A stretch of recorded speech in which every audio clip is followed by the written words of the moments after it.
simple activity, a geography activity where we will learn how to point directions, okay, और how to find out directions.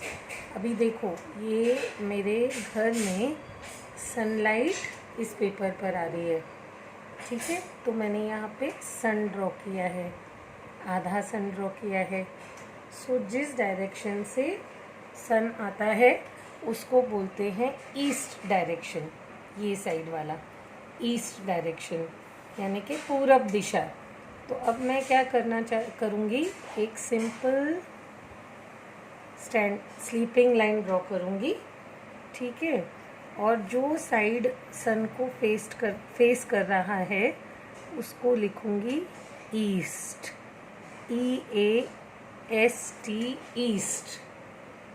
और जो उसके opposite direction है उसको लिखूँगी वेस्ट, WEST, वेस्ट. ओके, तो ये हो गया ईस्ट डायरेक्शन जो सन को फेस करता है, और उसके ऑपोजिट जो डायरेक्शन होता है वो है वेस्ट. ईस्ट को हिंदी में पूरब भी कहा जाता है, पूरब, और वेस्ट को पश्चिम कहा जाता है, ठीक है. अभी ईस्ट के हमें लेफ़्ट साइड जाना है, left side anti clockwise. Anti clockwise ऊपर ऊपर यहाँ जो दिशा आएगी उधर से एक स्टैंडिंग लाइन इस तरह ड्रॉ करेंगे, ठीक है. ये हो गया नॉर्थ डायरेक्शन, उत्तर. और उसके ऑपोजिट आपको मिल जाता है साउथ डायरेक्शन, दक्षिण. नॉर्थ डायरेक्शन की तरफ हमेशा हमारा मैग्नेटिक कंपास पॉइंट करता है, तो जनरली हम इसको एज एन एरो ड्रॉ करते हैं. आपके समझ में आ गया. ये है ईस्ट यानी पूरब, उसकी ऑपोजिट साइड आपको मिला वेस्ट यानी पश्चिम. फिर ईस्ट के एंटी क्लॉकवाइज लेफ्ट साइड आपको मिला नॉर्थ डायरेक्शन यानी कि उत्तर दिशा, और उसके ऑपोजिट साइड आपको मिला साउथ यानी दक्षिण दिशा. अब इसके बीच में भी हम लोग डायरेक्शन मार्क कर सकते हैं. तो अगर आप इस पॉइंट को सेंटर लेते हैं और एक ऐसा एरो बनाते हैं, ठीक है, तो ये जो डायरेक्शन है वो नॉर्थ और ईस्ट के बीच में है, इसीलिए इसे कहा जाता है नॉर्थ ईस्ट. और ये जो डायरेक्शन है ये साउथ और वेस्ट के बीच में है, इसीलिए इसे कहा जाता है साउथ वेस्ट. हो गया. अभी भी हमारे पास 2 जगह बाकी है.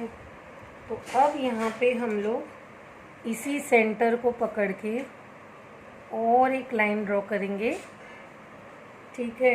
ये हो गई आपकी फॉरवर्ड स्लैंट लाइन, ये थी बैकवर्ड स्लैंट लाइन. अब ये जो डायरेक्शन है वो ईस्ट और साउथ के बीच में है, साउथ और ईस्ट, इसीलिए इसका नाम आएगा साउथ ईस्ट. और ये वाली जो लाइन है ये नॉर्थ और वेस्ट के बीच में आती है, इसीलिए इसका नाम आता है नॉर्थ वेस्ट.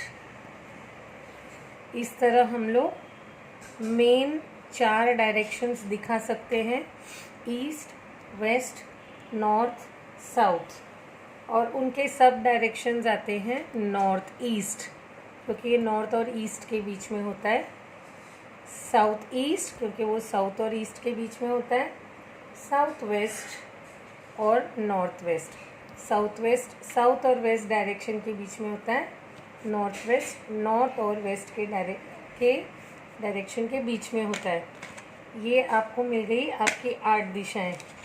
इनसे आप कहीं भी आपको जाना है तो आप डायरेक्शन ढूंढ सकते हैं, क्योंकि जो पोल स्टार होता है, ध्रुव तारा, वो हमेशा आसमान में नॉर्थ की तरफ होता है रात को. दिन में तो आपको सन जहाँ होती है उसके ऊपर से आपको ईस्ट डायरेक्शन मिल जाता है, तो सन की वजह से आपको बाकी सारे डायरेक्शंस मिल जाते हैं। दिन में आपको सन के साइड पे ईस्ट दिशा, ऑपोजिट वेस्ट दिशा, लेफ्ट साइड पे नॉर्थ और राइट साइड पे साउथ, ऐसे एंटी क्लॉकवाइज क्लॉकवाइज, और उनके बीच में north east, south west, north west. और अगर रात को भी आपको डायरेक्शन पता करने हैं तो आपको ध्रुव तारा, जो सबसे बड़ा शाइनिंग तारा यानी पोल स्टार आसमान में ढूंढना है, वहाँ पे नॉर्थ डायरेक्शन होता है, उत्तर दिशा। एक बार नॉर्थ मिल गया तो उसके क्लॉकवाइज आपको ईस्ट मिलता है, फिर क्लॉकवाइज जाएंगे तो साउथ मिलता है, क्लॉकवाइज यानी घड़ी जैसे घूमती है वैसे, फिर वेस्ट मिलता है और फिर नॉर्थ फिर से मिलता है। और ऑफकोर्स उनकी बीच की आप चारों दिशाएं मार्क कर सकते हैं। तो ये हो गए जोग्राफिकल डायरेक्शंस। आप इस तरह की एक सिंपल एक्टिविटी खुद सनलाइट देखकर मार्क करें और मुझे एक छोटा सा उसका वीडियो बनाकर भेजें। यहाँ मैं लिख रही हूँ जोग्राफिकल डायरेक्शंस, पर ये आप नहीं लिख पाएंगे तो मम्मी से लिखवाइएगा। इसको आप ड्राइंग बुक पे भी कर सकते हैं, स्लेट पे भी कर सकते हैं, और जहाँ से घर में सनलाइट आती है, खिड़की से या फिर बाहर दालान में, जिस तरह से सनलाइट आती है यहाँ से, जहाँ यानी कि जहाँ से सन उगती है, from the point where the sun rises, you will start marking your diagram. Okay, fine. It's a very simple activity and the basis of geographical directions. Okay, send it fast. I would like to give you stars on this activity. Very good. Okay, bye. Have a good day.